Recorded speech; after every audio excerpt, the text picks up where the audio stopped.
अगर आप अमेरिका में ग्रीन कार्ड लेना चाहते हैं तो आपने I-140 का नाम तो ज़रूर सुना होगा। बहुत लोग ये मान लेते हैं कि अगर I-140 अप्रूव हो गया तो मतलब अब ग्रीन कार्ड तो ऑलमोस्ट मिल ही गया। लेकिन हकीकत ये है कि I-140 अप्रूवल अपने आप ना तो परमानेंट रेजिडेंस देता है, ना लीगल स्टेटस और ना ही काम करने की परमिशन।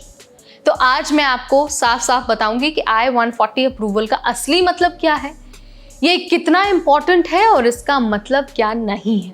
चलिए आपको हर क्वेश्चन का आंसर दे देते हैं इसी वीडियो में। Hi everybody, you watching NBT Tech Ed and I am your host Neha Upadhyay. तो भाई I-140 बेसिकली एक इमिग्रेंट पिटीशन है जिसे आपका एम्प्लॉयर आपके लिए फाइल करता है employment based green card process में। ये स्टेप सिर्फ ये कंफर्म करता है कि आप एलिजिबल हैं उस पर्टिकुलर ग्रीन कार्ड कैटेगरी के लिए।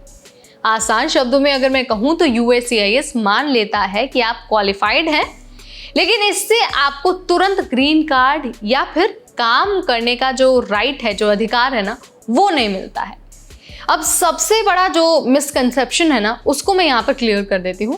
तो देखिए, I-140 अप्रूव होने का मतलब ये नहीं है कि आपको ग्रीन कार्ड मिल गया, या फिर ये भी नहीं है कि अब आपके पास लीगल इमिग्रेशन स्टेटस है, या फिर ये भी नहीं है कि आप तुरंत US में काम कर सकते हैं। अब देखिए, USCIS खुद कहता है कि अप्रूव्ड I-140 अपने आप ना तो रेजिडेंट देता है, ना स्टेटस देता है और ना ही एम्प्लॉयमेंट ऑथराइजेशन यानी कि काम करने का अधिकार। मतलब अगर आपका I-140 अप्रूव है तब भी आपको अपना नॉन इमिग्रेंट वीज़ा, जैसे कि आपका जो H-1B वीज़ा है, L-1 वीज़ा है या फिर O-1 वीज़ा है, उसे मेंटेन करना ही पड़ता है। तो फिर फ़ायदा कहाँ है? अब देखिए, असली फ़ायदा है प्रायोरिटी डेट लॉक होना। मैं आपको आसान भाषा में समझाती हूँ। तो देखिए, ग्रीन कार्ड की लाइन बहुत लंबी है।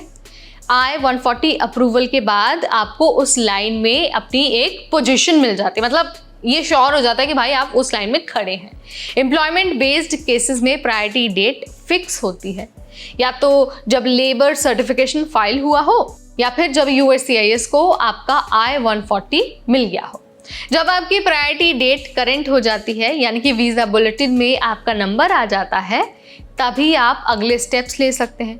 वो दो रास्ते हैं, एक तो एडजस्टमेंट ऑफ स्टेटस यानी कि फॉर्म I-485 भरना, यानी अगर आप US में वैलिड स्टेटस पर हैं तो आप फॉर्म I-85 भर सकते हैं।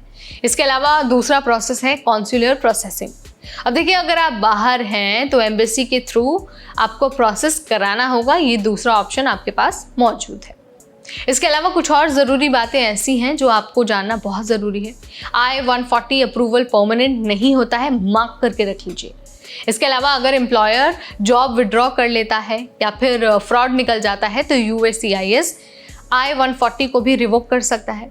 अगर आपका I-140 अप्रूव है या फिर 365 दिन से ज़्यादा पेंडिंग है तो H-1B वीज़ा 6 साल से ज़्यादा एक्सटेंड हो सकता है AC-21 लॉ के अनुसार। अब देखिए, रेयर केसेस में अप्रूव्ड I-140 वाले कुछ लोग कंपेलिंग सर्कमस्टांसेस के तहत टेम्पररी वर्क परमिट यानी कि जो EAD है वो ले सकते हैं, और उनके फैमिली मेम्बर्स भी EAD लेकर काम कर सकते हैं। तो वही यहाँ पर मोटा मोटी बात यह है कि I-140 अप्रूवल एक इम्पॉर्टेंट माइलस्टोन है। इससे आपकी जो प्रायोरिटी डेट है वो लॉक हो जाती है और ग्रीन कार्ड की लाइन में आपकी जगह फिक्स हो जाती है। लेकिन इसका ये मतलब बिल्कुल नहीं है कि आपको ग्रीन कार्ड मिल गया या फिर आपको ग्रीन कार्ड ऑलमोस्ट मिल गया। नहीं, ना तो आप काम कर सकते हैं, ना आपका स्टेटस लीगल होता है I-140 का मतलब, और ना ही ये मतलब होता है कि अब तो भाई ऑलमोस्ट ग्रीन कार्ड आपको मिल ही गया। इसका क्या मतलब है ये मैं आपको बता चुकी हूँ। कैसे आप पोजीशन में ग्रीन कार्ड की लाइन में खड़े हो जाते हैं, फिक्स हो जाते हैं, ये भी मैं आपको बता चुकी हूँ। अगर लेकिन फिर भी आपके मन में कोई डाउट है, सवाल है, तो आप मुझे कमेंट के ज़रिए पूछ सकते हैं। इस वीडियो में फ़िलहाल इतना ही। तब तक मुझे यानी नेहा को दीजिए इजाज़त। Keep watching NBT Tech Ed।